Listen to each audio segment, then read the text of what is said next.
کی مجلس میں در حقیقت ایک اہم نقطے کی طرف آپ حضرات کی توجہ دلانا چاہتا ہوں. وہ یہ ہے کہ بسا اوقات ایک کام نہایت صحیح بنیادوں پر صحیح طریقے سے اللہ تبارک و تعالیٰ کی رضا کے لیے اور اس کی خوشنودی کی خاطر شروع ہوتا ہے. بعض اوقات ہم لوگ مطمئن ہو کر بیٹھ جاتے ہیں کہ یہ کام ٹھیک چل رہا ہے اور اس میں جو خرابیاں پیدا ہوتی ہیں، جو فساد کے راستے پیدا ہو رہے ہوتے ہیں، ان کی طرف ہمارا دھیان نہیں جاتا.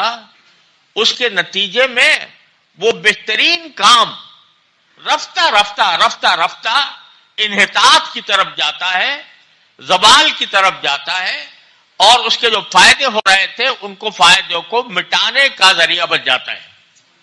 لہذا ہمیں ہر وقت اپنے ہر کام میں اپنا محاسبہ کرتے رہنا چاہیے. میں اپنے دینی مدارس میں بھی خود اپنے بارے میں، اپنی ذات کے بارے میں، اپنے مدارس دینیہ کے بارے میں، جب کبھی مدارس میں حاضری ہوتی ہے، علماء اور طلباء اور اساتذہ سے بات کرنے کا موقع ملتا ہے، تو اس میں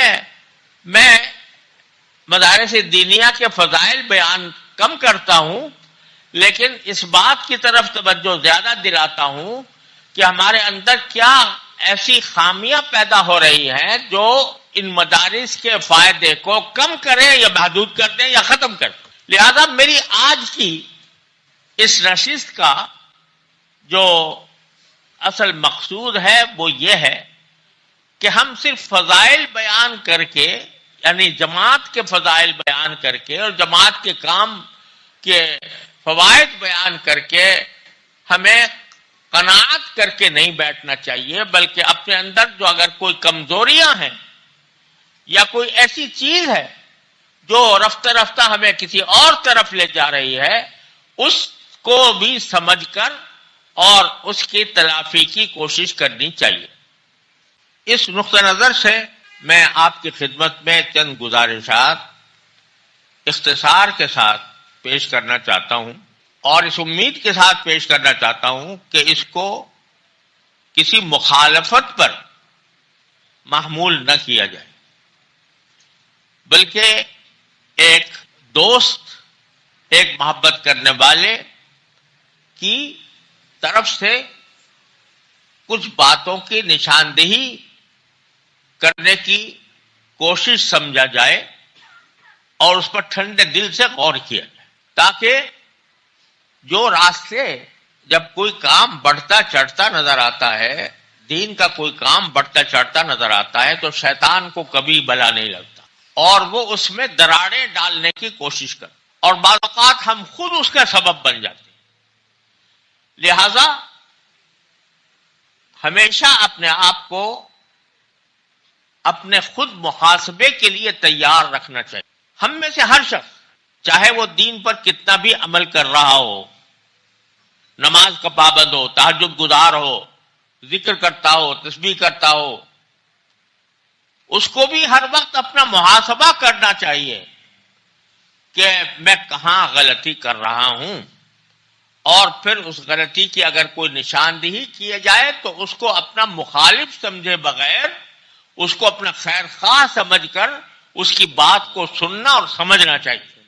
ان میں سب سے پہلی بنیادی بات جس کی طرف میں آپ حضرات کو بہت ہی دلسوزی کے ساتھ، ہمدردی اور خیر خواہی کے ساتھ متوجہ کرنا چاہتا ہوں، وہ یہ کہ جو لوگ تبلیغی جماعت کے کام میں سرگرم ہوتے ہیں، ان کے طرز عمل، ان کے طرز بیان، ان کی تقریروں، ان کے بیانات کے نتیجے میں عام لوگوں میں یہ تاثر بے انتہا پھیلا ہوا ہے کہ دین کا اگر کوئی کام ہے تو صرف وہ جماعت تبلیغ کا کام ہے.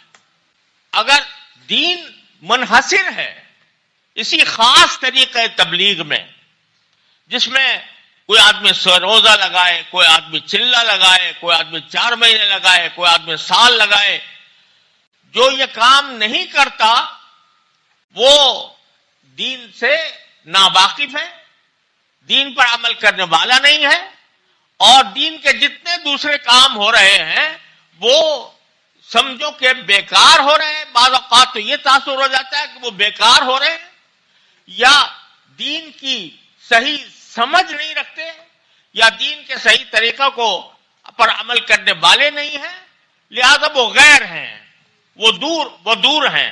اپنا وہ ہے جو تبلیغ جماعت میں ہے، جو تبلیغ جماعت میں چلے لگاتا ہے، جو سیروزے لگاتا ہے، جو اس خاص گشت میں شامل ہوتا ہے، خاص طریقہ کار سے شامل ہوتا ہے، وہ اپنا ہے۔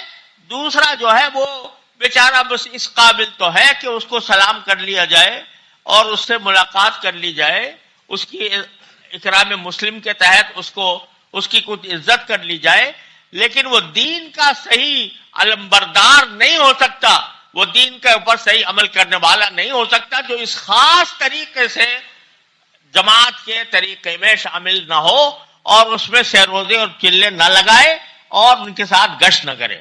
یہ ایک تاثر ہے جو قدر پھیلا ہوا ہے کہ جس کی کوئی حد و نہایت نہیں۔ اس کے بے شمار مظاہرے میری آنکھوں نے دیکھے، اور اس کے نتیجے میں یہ مجھے اندیشہ ہے کہ کسی وقت یہ تاثر اگر بڑھتا چلا جائے تو یہ ایک فرقے کی شکل اختیار نہ کرے۔ میں آپ سے کھل کر بات کرنا چاہتا ہوں تاکہ جو میرے دل کی بات ہے وہ آپ سے کسی لاگ لپیٹ کے بغیر کر سکوں۔ اس کا ایک نتیجہ یہاں تک پہنچ گیا ہے کہ کہا جا رہا ہے کہ تبلیغ اور دعوت صرف زبان سے ہو سکتی ہے، قلم سے نہیں ہو سکتی۔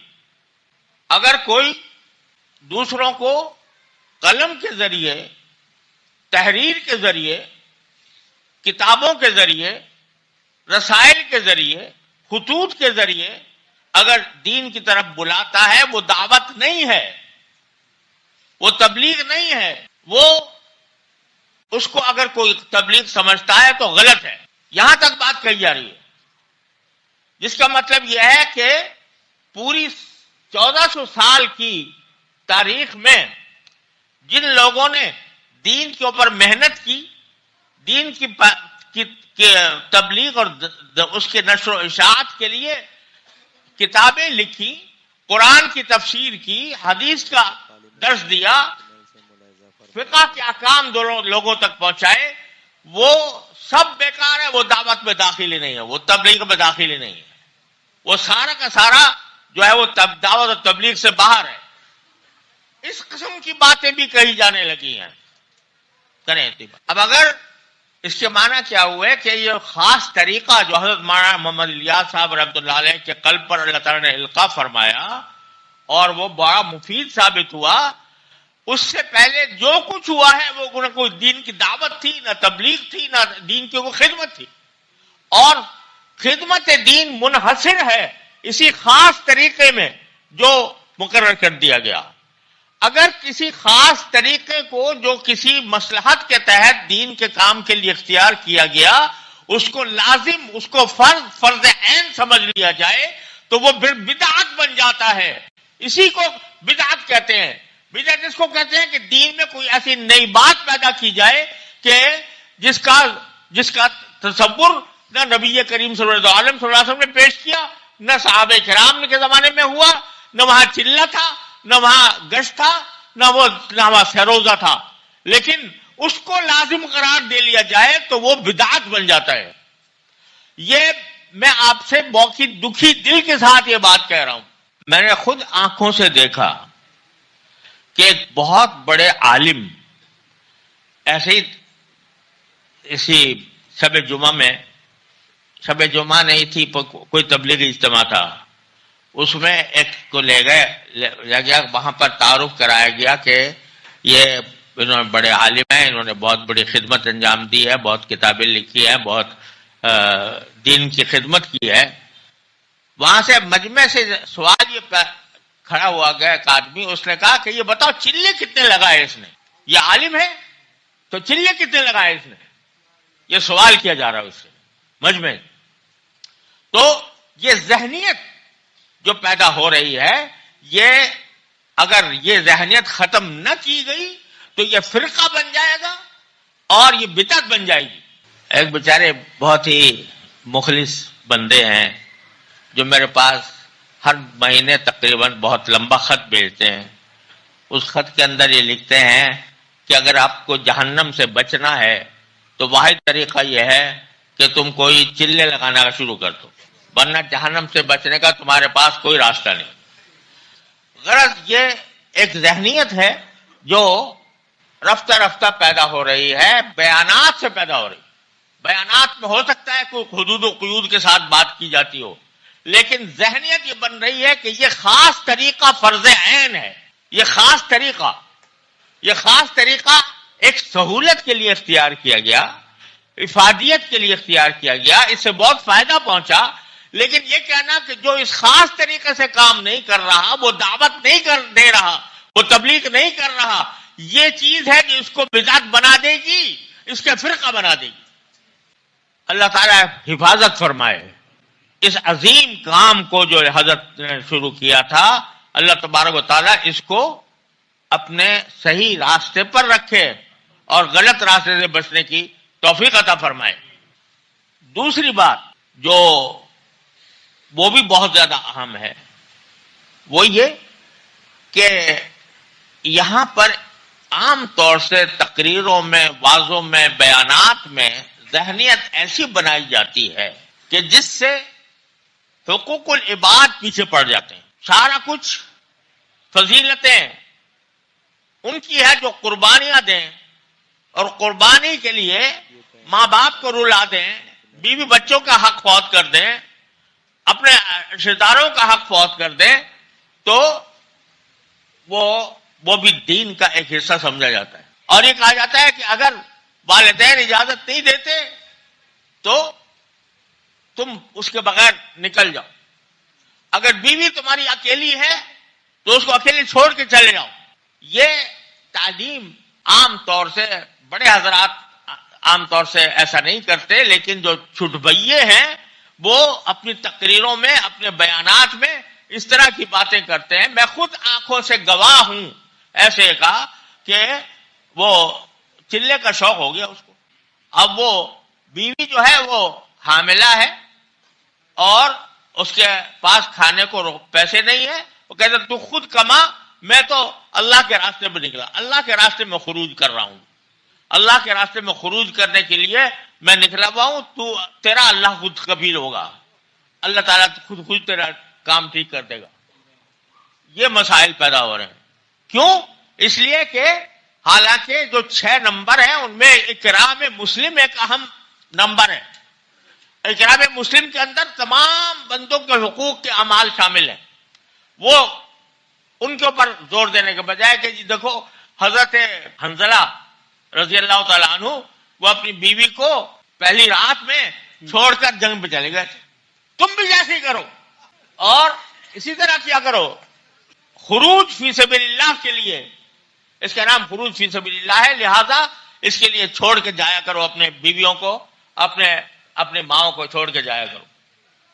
ارے بھائی اس وقت نفیر عام تھی، اللہ تبارک و تعالیٰ کی طرف سے ہر شخص کے اوپر فرض تھا، وہ تشریف لے گئے. اب اس کو تم کہو کہ ہر مسلمان کو چاہیے کہ وہ شادی ہونے کے بعد پہلا کام یہ کرے کہ ابھی وہ خلوت صحیحہ بھی نہ ہوئی ہو اور وہ جا کے چلہ لگائے. سمجھے آپ؟ تو یہ ذہنیت پیدا کر رہے ہو لوگوں کے اندر. ماں کو چھوڑ کے باپ کو، ماں بیمار ہے، باپ بیمار ہے، تمہاری خدمت کا محتاج ہے، چھوڑ کے جا رہے ہو. یہ کہاں کا دین ہے؟ رسول کریم صلی اللہ علیہ وسلم کے پاس 2 صحابی آئے، آ کر انہوں نے عرض کیا کہ یا رسول اللہ ہم جہاد کے شوق میں آئے ہیں، جہاد کے لیے آئے ہیں، تو اپنے ماں باپ کو روتا چھوڑ کر آئے ہیں. رسول کریم صلی اللہ علیہ وسلم نے فرمایا جاؤ واپس، اور جس طرح روتا چھوڑ کر آئے ہو ان کو جا کر ہنساؤ. تم جہاد میں قبول نہیں ہو کہ تم اپنے والدین کو اس طرح چھوڑ کر آئے ہو. تو اب یہ ذہنیت کہ جو ہم کام کر رہے ہیں وہ اگر کوئی نہیں کر رہا یا جو کرے تو جس طرح چاہے کرے، ماں باپ کا حق پامال کرے، بیوی کا حق پامال کرے یا اپنے دوسرے حقوق و لباس کو پامال کرے، لیکن اس میں چلے میں نکل جائے. یہ ذہنیت خدا کے لیے اس کو چھوڑو، اللہ کے لیے چھوڑو، اور یہ سمجھو کہ اللہ تعالیٰ کا دین جو ہے وہ یہ کہتا ہے کہ یا ایھا الذین آمنوا ادخلوا فی السلم کافۃ، اے ایمان والو اسلام میں پورے کے پورے داخل ہو. پورے کے پورے کا مطلب یہ کہ ہر ایک کا حق اس کا حق ادا کرو. حضرت عبداللہ بن عمرو بن عاص رضی اللہ تعالیٰ عنہ ساری رات جاگتے اور صبح کو سارے دن روزے رکھتے. بیوی نے شکایت کی، آپ نے فرمایا کہ حضرت عبداللہ بن عمرو بن عاص کو باقاعدہ ڈانٹا اور کہا کہ تم ان لنفسک علیک حقا، تمہاری جان کا تم پر حق ہے، ان لزوجک علیک حقا، تمہاری بیوی کا تم پر حق ہے، ان لعینک حقا، تمہاری آنکھ کا تم پر حق ہے. لہذا کبھی روزہ رکھو، کبھی افطار کرو، کبھی رات کو کھڑے ہو، کبھی سو جاؤ. اس کی تعلیم دی نبی کریم صلی اللہ علیہ وسلم. ہر ایک کا حق ادا کرو. قرآن کہتا ہے تلک حدود اللہ، یہ اللہ کی قائم کی ہوئی حدیں ہیں. ان حدوں کو پہچان کر کام کرے گا انسان تو مسلمان ہوگا اور صحیح معنی میں وہ دین پر کاربند ہوگا، اور حدوں کو کراس کرے گا تو وہ دین پر عمل کرنے والا نہیں ہوگا. اس ساری صورتحال کی ایک بہت بڑی وجہ یہ ہے کہ جس کو میں اصل میں ذمہ دار حضرات کو اس پر غور کرنا چاہیے کہ عوام میں تقریروں اور بیانات کرنے کے لیے ایسے حضرات کو منتخب کیا جاتا ہے یا جماعت کی امارت میں ایسے حضرات کو منتخب کیا جاتا ہے جو پورا علم صحیح نہیں رکھ. صحبت میں الحمدللہ اللہ نے ان کو توفیق دی ہے، جماعت میں نکلنے کی بھی توفیق دی ہے، نماز روزے کی بھی توفیق دی ہے، لیکن جو عوام کو دین کی طرف متوجہ کرنے کے لیے جس علم کی ضرورت ہے وہ علم مفقود ہے. اور اس سلسلے میں آپ کو ایک واقعہ سناتا ہوں، سچا واقعہ اس لیے کہہ رہا ہوں کہ شاید بعض لوگ اس کو سمجھے کہ کوئی بناوٹی بات ہے. وہ میں نے اپنے والد ماجد حضرت مولانا مفتی محمد شفیع صاحب رحمۃ اللہ علیہ مفتی اعظم پاکستان سے براہ راست سنا. حضرت مولانا مفتی محمد شفیع صاحب رحمۃ اللہ علیہ میرے والد ماجد ہیں اور تبلیغ جماعت کے مداح اور اس کے تبلیغ جماعت کے انتہائی مددگار، اور الحمدللہ میں بھی ان کے اسوہ حسنہ کے مطابق اپنی تبلیغ جماعت کو اپنی جماعت سمجھتا ہوں. حضرت فرماتے ہیں کہ حضرت مولانا محمد الیاس صاحب رحمۃ اللہ علیہ مرض وفات میں بیمار ہوئے تو میرے والد ماجد قدس اللہ تعالی سرہ دہلی تشریف لے گئے اور دہلی میں حضرت کی عیادت کے لیے بیمار پرسی کے لیے گئے. اور میرے بڑے بھائی حضرت مولانا مفتی محمد رفیع عثمانی صاحب رحمۃ اللہ علیہ اب وہ دنیا سے جا چکے، وہ بھی اس کے گواہ ہیں، وہ بھی ساتھ تھے. تو جب حضرت کی جگہ پر پہنچے تو لوگوں نے بتایا کہ حضرت کی صحت ٹھیک نہیں ہے اور ڈاکٹروں نے یا معالجین نے ملاقات سے منع کیا. تو حضرت والد صاحب رحمۃ اللہ علیہ نے فرمایا کہ بس ٹھیک ہے، ہمیں حضرت کو بالکل زحمت نہیں دینی چاہیے اور بس مقصود عیادت تھا وہ حاصل ہو گیا، صورتحال معلوم ہو گئی، دعا کریں گے انشاءاللہ. یہ کہہ کر والد صاحب وہاں سے روانہ ہو گئے واپس. حضرت مولانا محمد الیاس صاحب رحمۃ اللہ علیہ کو کسی طرح پتہ لگ گیا کہ مفتی محمد شفیع صاحب تشریف لائے تھے اور لوگوں نے ان کو یہ کہہ دیا کہ ملاقات نہیں ہو سکتی، اس لیے واپس چلے. تو حضرت مولانا محمد الیاس صاحب رحمۃ اللہ علیہ نے ایک آدمی کو بھیجا کہ ان کو واپس لے کر. چنانچہ والد صاحب نکل چکے تھے لیکن وہ آدمی پہنچا اور اس نے آ کر حضرت کا پیغام دیا کہ حضرت مولانا آپ کو بلا رہے ہیں. والد صاحب نے کہا بھائی تکلیف نہ ہو حضرت، کہا کہ نہیں انہوں نے خود بلائے. تو حضرت والد صاحب ان کے خدمت میں پہنچے تو حضرت مولانا محمد الیاس صاحب بہت پھوٹ پھوٹ کر رونے لگے، پھوٹ پھوٹ کر رونے لگے. تو حضرت والد صاحب رضی اللہ عنہ نے سوچا کہ شاید بیماری کی تکلیف میں ہے اس لیے رونا آ گیا.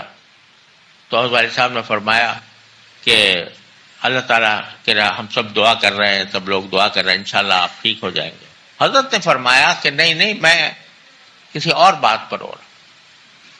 ذرا سننے کی بات ہے ہر شخص کی. میں خاص طور سے میں اپنے نفس سے خطاب کرتا ہوں اور خاص طور سے اہل علم سے. میں اس لیے رو رہا ہوں کہ تبلیغی جماعت کا کام بہت پھیل گیا اور لوگ اس میں جوق در جوق شامل ہو رہے ہیں. تو مجھے ڈر لگ رہا ہے کہ کہیں استدراج تو نہیں. استدراج کا مطلب اہل علم تو جانتے ہیں، استدراج کا مطلب یہ ہوتا ہے کہ بعض اوقات اللہ تبارک و تعالی دنیا میں کسی کو بڑھاتے چڑھاتے رہتے ہیں، اللہ بچائے. اس کا مقصد ڈھیل دینا ہوتا ہے. مثلا ایک آدمی ہے، وہ گناہ گار ہے اعوذ باللہ، اور اللہ تعالیٰ اس کو نوازے جا رہے ہیں، دولت آ رہی ہے، ساری طرف سے دولت کے رخ کا رخ اس کی طرف پھرا ہوا ہے. اللہ بچائے. اس کو قرآن کہتا ہے سنستدرجہم من حیث لا یعلمون، ہم ان کو ڈھیل دیں گے اس طرح کہ ان کو پتہ بھی نہیں چلے گا، ایک دم سے پکڑ لیں گے.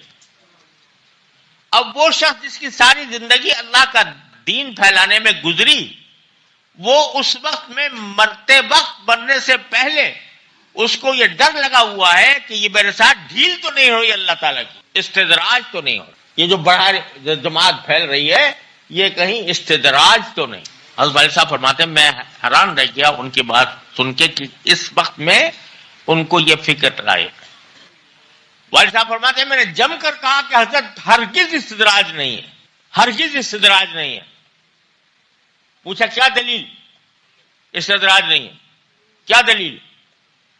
تو حضرت والد صاحب نے فرمایا کہ جس شخص کے ساتھ استدراج ہوتا ہے اس کے ذہن میں کبھی خیال بھی نہیں گزرتا کہ استدراج. تو جو آپ کو یہ خیال ہو رہا ہے کہ استدراج ہے، یہ خود اس بات کی دلیل ہے کہ استدراج نہیں ہے، اللہ کی رحمت ہے آپ کے ساتھ. ایک بات تو یہ فرمائی. دوسری بات یہ فرمائی کہ اس لیے بھی رو رہا ہوں کہ میں نے جماعت کا یہ کام شروع تو کر دیا مگر اس میں عام لوگ زیادہ ہیں، اہل علم کم ہیں. لہذا مجھے خطرہ ہے کہ کہیں عام لوگوں کے ہاتھ میں جا کر کسی غلط راستے پر نہ پڑ جائے. اس لیے آپ کوشش کریں کہ اس میں علماء زیادہ سے زیادہ داخل ہوں تاکہ اس کو غلط راستے پر پڑنے سے بچائیں.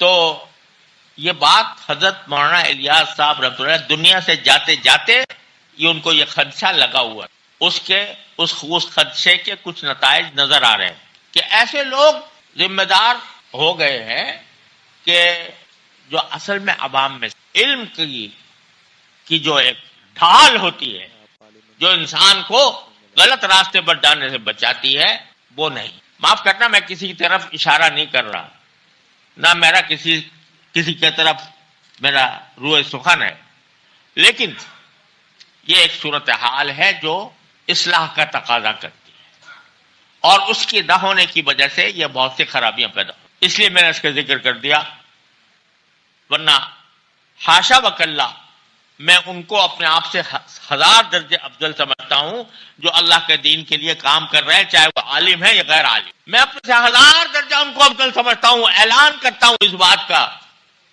کہ میں ان کو اپنے سے افضل سمجھتا ہوں کہ وہ دین کے کام کے لیے نکلے ہوئے ہیں.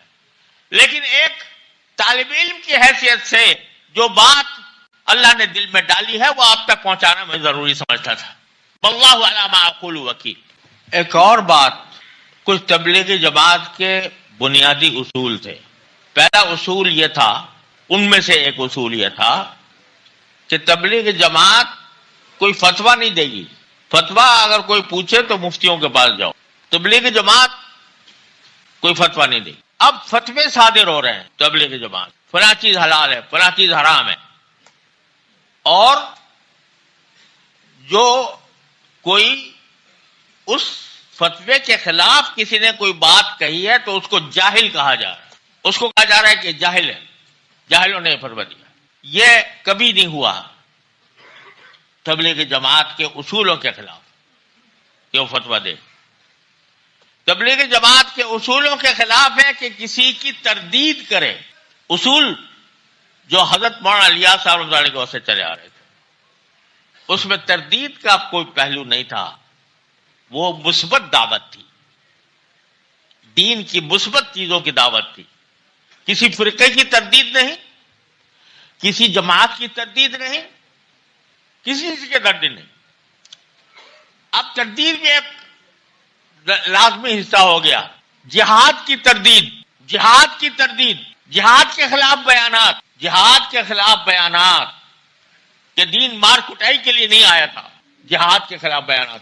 اور جہاد کے جو لوگ جہاد کوئی کر رہے ہوں ان کو ناسمجھ، بے وقوف اور دین کی سمجھ نہ رکھنے والا قرار دیا جا رہا ہے، اور اس کی تردید ہو رہی ہے. شیعوں کی تردید نہیں، بریلویوں کی تردید نہیں، دیوبندیوں کی تردید نہیں، کسی فرقے کی تردید نہیں، لیکن مجاہدین کی تردید ہے جو جہاد کر رہا ہو. حالانکہ جہاد کی آیات کو منطبق کیا جا رہا ہے خروج فی سبیل اللہ اس چلوں کے لیے نکلنے کے اوپر، اور پھر جہاد کی تردید بھی ہو رہی ہے کہ جہاد جو لوگ جہاد کر رہے ہیں وہ سمجھتے نہیں، اصل کام تو یہ تھا، یہ کرنا چاہیے تھا. یہ فتوے اور یہ ان خیالات کا اظہار، تردید جو بنیادی اصولوں کے خلاف بات تھی وہ کی جا رہی. بھائیوں، میں کسی بری نیت سے یہ کام نہیں کر رہا، میں بات نہیں کر رہا. اللہ کی قسم میں تبلیغ جماعت سے محبت کرتا ہوں، اس کے کام کا معترف ہوں، اس کو اس امت کے لیے ایک نجات کا راستہ سمجھتا ہوں. لیکن یہ خرابیاں اگر جاری رہیں تو یہ ایک فرقہ بن کے رہ جائے گا اور امت مسلمہ کے جمہور سے کٹ جائے گا. اور آخری بات بھائی وہ یہ کہ یہ ہماری شامت اعمال ہے کہ شیطان کو تبلیغ جماعت بڑھتی چڑھتی اچھی نہیں لگی، لہذا اس نے اس کو 2 حصوں میں تقسیم کر دیا، اور 2 حصوں میں نہ صرف تقسیم کر دیا بلکہ دونوں کے درمیان باقاعدہ لڑائی شروع کر دی. جو لوگ جہاد تک کو منع کرتے تھے کہ جہاد نہیں کرنا چاہیے، وہ آپس میں قتل و قتال، ایک دوسرے کو مارنا، ایک دوسرے کی جان لیوا ہو جانا، یہاں تک بات پہنچ گئی ہے. یہ سب ان بنیادی خرابیوں کا نتیجہ ہے جن کے میں نے آپ کے سامنے نشاندہی کی ہے. اور اس کا نتیجہ یہ ہے کہ اب یہ بھی تبلیغی جماعت، وہ بھی تبلیغی جماعت، یہ بھی مرکز، وہ بھی مرکز، یہ بھی یہاں سے بھی چل رہا ہے، وہاں سے بھی چل رہا ہے، لیکن دونوں ایک دوسرے کے ساتھ رسہ کشی میں مبتلا ہیں. اور بنگلہ دیش میں جو کچھ ہوا، قتل و قتال، وہ انسانیت کے نام پر، اسلام کے نام پر، تبلیغ جماعت کے نام پر اتنا بڑا دھبا ہے کہ جس کا کوئی انتہا نہیں. خدا کے لیے ہوش میں آؤ، اور جو اصل کام ہے دعوت کا اس کو مضبوطی سے پکڑو، اور اس کو بھی اپنی اصلاح کے لیے پکڑو. حضرت مولانا محمد یوسف قدس اللہ تعالیٰ سرہ سے پتہ نہیں کتنی مرتبہ میں نے یہ بات ان کانوں نے سنی کہ ہمارا نام تو تبلیغ کا ہے، مگر ہم اس لوگوں کو اس لیے نکالتے ہیں کہ اصلاح نفس کے لیے جائیں، اپنی اصلاح کے لیے جائیں. ہم یہ نہیں بننا چاہتے کہ ہم مبلغ ہیں اور دوسرے خراب ہیں، ہم ان کو صحیح کرنے جا رہے ہیں. ہم اس لیے جا رہے ہیں کہ ہم خود اپنی اصلاح کریں. اور جب ایک ماحول کے اندر ہم رہتے ہیں، نیک ماحول کے اندر، ہماری اپنے اندر اصلاح ہوتی ہے، ہمارا نفس درست ہوتا ہے. اپنی اصلاح کے لیے حضرت مولانا یوسف صاحب تعالیٰ سے پتہ نہیں میں نے کتنی مرتبہ یہ بات بار بار بار بار بار بار سنی ہے کہ ہماری جماعت کا مقصد تبلیغ بعد میں ہے، اپنی اصلاح پہلے. اور اپنی اصلاح کے لیے ہم جماعت میں نکلتے ہیں. جب ایک دوسرے مسلمان ایک دوسرے کے ساتھ ایک مقصد ہو کر نکلتے ہیں تو ان کے جو ارادے ہیں، ان کی جو نیتیں ہیں، ان کی برکات کا انعکاس ہوتا ہے، اور انعکاس کے نتیجے میں انسان کی اصلاح ہوتی ہے. یہ تھا اصل تصور جس کے لیے جس نے انقلاب پیدا کر دیا پوری دنیا میں، الحمدللہ خدا کے لیے اس کو واپس لائیں. اور اس کو بنیادی تنظیم، چلو اگر دو بٹ گئی تو بٹ گئی، لیکن ہم نے تو کوشش کی تھی کہ کسی طرح نہ بٹے، بٹ گئی، اللہ انا للہ و انا الیہ راجعون. لیکن اب دیکھو دشمنی ختم کرنا، دشمنی کا رویہ ختم کرنا، اور جو دعوت اللہ کا کام کر رہا ہے اس کو اپنا سمجھو، چاہے وہ میری تنظیم سے وابستہ ہو یا کسی اور کی تنظیم سے وابستہ ہو. اس طرح کریں گے تو ہمارا کام اللہ کے لیے ہوگا، اخلاص کے ساتھ ہوگا، اللہ کی رضا کے لیے ہوگا، فائدہ مند ہوگا، نفع پہنچے گا. اور اگر خدا نہ کرے ہم نے اپنی غلطیوں کی یہ اصلاح نہ کی تو مجھے منظر خراب نظر آتا ہے. اللہ تبارک و تعالیٰ اپنے رحمت سے ہمیں اس کی حفاظت فرمائے. بس میں دعا کرتا ہوں کہ اللہ تبارک و تعالیٰ اپنی رحمت سے ہمیں فساد سے بچا لے اور اپنے خاص رضا کی خاطر ہر کام کرنے کی توفیق عطا فرمائے.